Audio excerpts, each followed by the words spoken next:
A little while ago, when I was first asked to be part of the show, I have to admit, there was a tiny part of me that was secretly wishing that at some point I'd get the privilege to bring you a story about what is without doubt my favourite pastime, gardening. Well, I hope you share my excitement over the next few minutes because my time has finally arrived. This is a story about a man, his business, and 30 years of passion. It begins back in 1983 when lover of landscape gardening Tim Davies made the decision to form what would become the recipient of countless awards, Tim Davies Landscaping.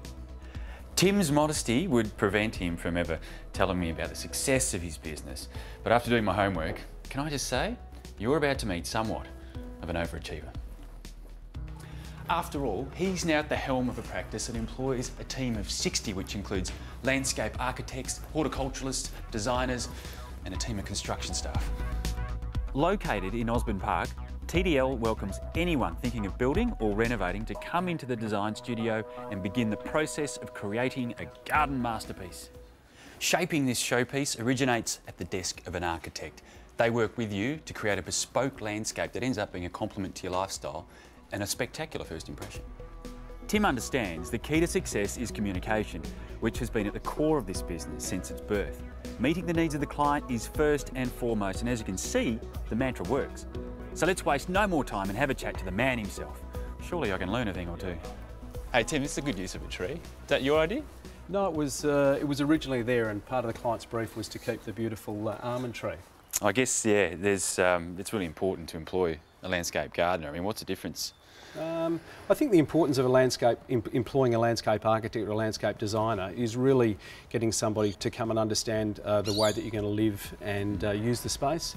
With this property, an integral part of this was to get a beautiful alfresco area leading through to an area, a deck where the kids can play and a great grassed area, and then leading onto this beautiful pool. And what's the actual process with something like this? I mean, take us through it. It all starts with a conversation between our landscape architects and designers with the client to get a really clear, concise brief. And then what we do is put together a concept plan to begin with. Once we've got some feedback on that, we'll then go through and revise that and come up with a final plan, then a firm cost, and then we go into a construction phase. Work together so both you and the client end up, happy customers. Yeah, absolutely. Of course, the service doesn't end there. TDL can provide you with program maintenance, ensuring your landscape looks its grandest and has a healthy future. And just because you don't live in the city, don't think you've missed out, because Tim Davies Landscaping has the resources to undertake any size project anywhere in this country. Now, for more info, go to westrealestate.com.au and follow those links. And I recommend checking out his portfolio of completed work. It's beautiful stuff.